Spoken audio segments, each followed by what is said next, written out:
Sa mga mamis dyan or sa mga babae na kagaya ko na nangangate yung ari nyo. Good morning. Pasensya na sa itsura ko kasi nga naglilinis ako. Pero meron akong gustong i-share sa inyo dahil nakita ko to habang naglilinis ako. Disclaimer, guys, wala muna tayo ritong malisya.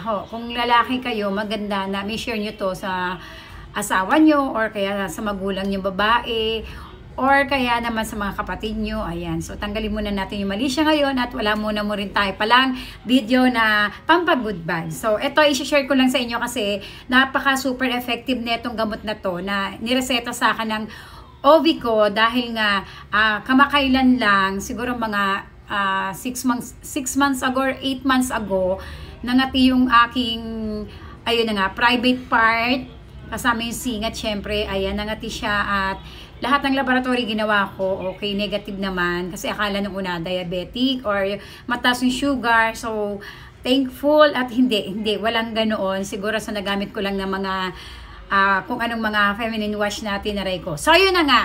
Sa mga girlalush na kagaya ko dyan na dumadanas ngayon ay dumadanas kayo ng pangangati ng inyong mga ari or sa inyong mga asawa, sabi ko sa inyo kanina kung kayo ay lalaki, sa mga kapatid nyo kung concerned kayo sa inyong families, ayan, i-share nyo ito sa kanila. Kasi ito yung nakatulong na gamot sa akin para matanggal yung pangangati ng aking ari at pangangati ng aking singit. So, dahil naglilinis nga ako, natapon ko na sana yung mga bagay na hindi naman okay na nagamit na namin o kaya may expired na. Ito nakita ko, kaya sabi ko, bago ko tapon, i-share ko muna sa inyo since wala na rin naman laman, kakaunti na lang siya.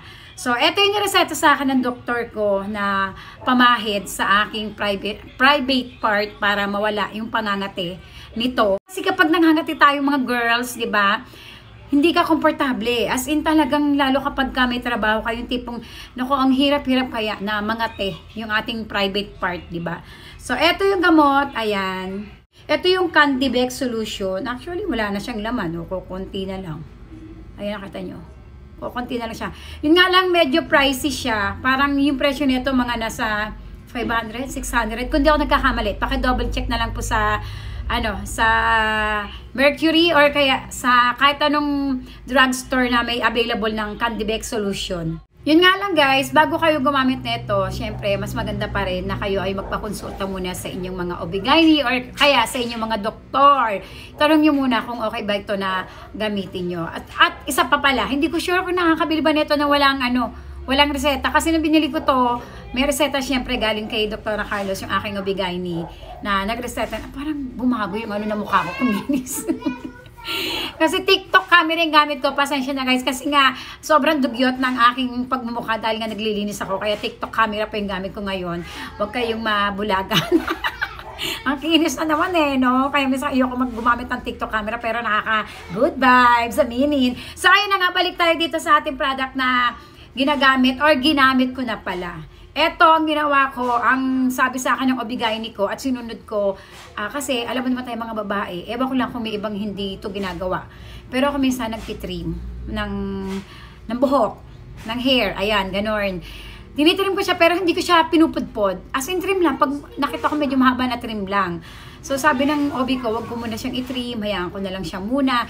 And yung nagpalit kasi ako ng feminine wash at nagpalit ako ng ng pads. So bumalik ako sa dati kong feminine wash at bumalik ako sa dati kong pads. So yun, binalik ko lang. Tapos sinunod ko lang mga sinabi niya ng mga panty ko.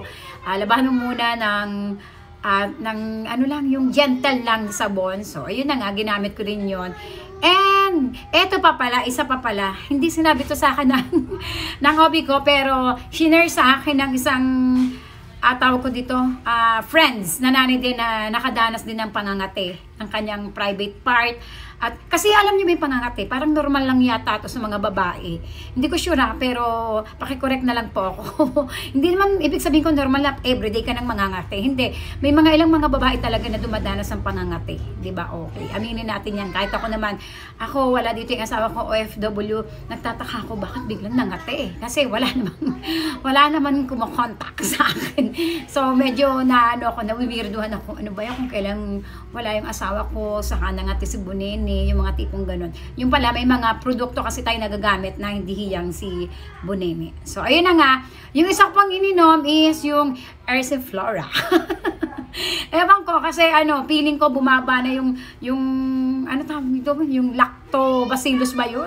Basta yung gano'n, yung nakikita sa Yakult. Kasi napanood ko sa Google, mag-Yakult daw everyday para mawala rin daw yung pangangate. Hindi ko sure kung kung effective yon, pero hindi ko siya sinunod.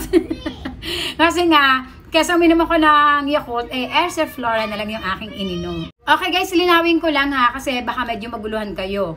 Eto, bago ako minom ng Ersiflora, nagamit ko na siya ng 3 days. So, nakita ko na yung resulta niya na medyo nawala na yung pangangate. Yung Ersiflora kasi, ang totoong reason ko lang doon, kasi nga, hindi naman ako masyadong mainom ng Yakult kasi nga medyo matamis, di ba? Hindi talaga ako mahilig sa mga matatamis kasi kesa Yakult ako, mag-direct na lang ako ng Ersiflora.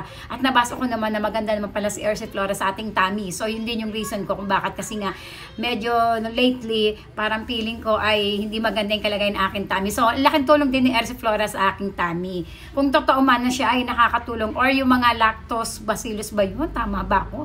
Correct nyo na lang ako, baka mali ako. Kung nakakatulong ba talaga sa paggaling sa private part sa pangangate. Kasi, yun nga, sa Google, Yakult yung pinapainom nila. So ako, kesa Yakult, nag-Ersiflora na lang ako. Pero guys, tandaan, kesa kay Doktora Google ka pumunta, kay Doktora mo na lang.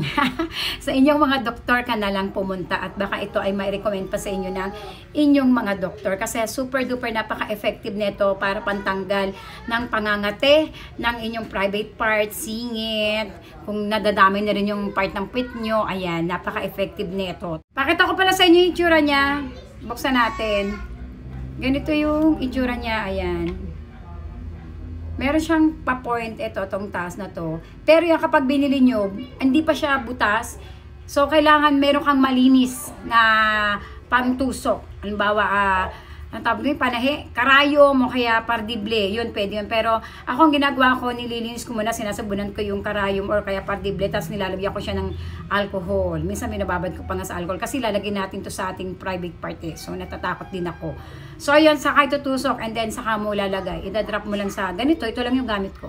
Saka mo lalagay kay Bunene. Again, paulit-ulit. Consult your doctor first, your OB, at magtanong kung ano ba talaga ang gamot para sa iyong private part. Kasi baka mamaya may ibang sakit na pala ang iyong private part, hindi na pala kayanin nito. Kasi pang mild lang to. Kasi baka mamaya malala na pala yung sakit ng iyong private part, hindi nakakayanin. So yung sa akin kasi naman ay nag-change lang ako ng mga product kaya nangati yung aking private part. Kasi baka mamaya meron ka nang nakakakontak na may sakit pala nahawa ka. So baka hindi nakayanin. Baka ibang gamot na yung kailangan mo. Pero kung kagaya ko lang naman na walang contact, dry. Ayun na nga. Ito yung gamitin nyo. Si Candibec. So, yan lang guys. Spread love, no hate, and always be positive. Babush!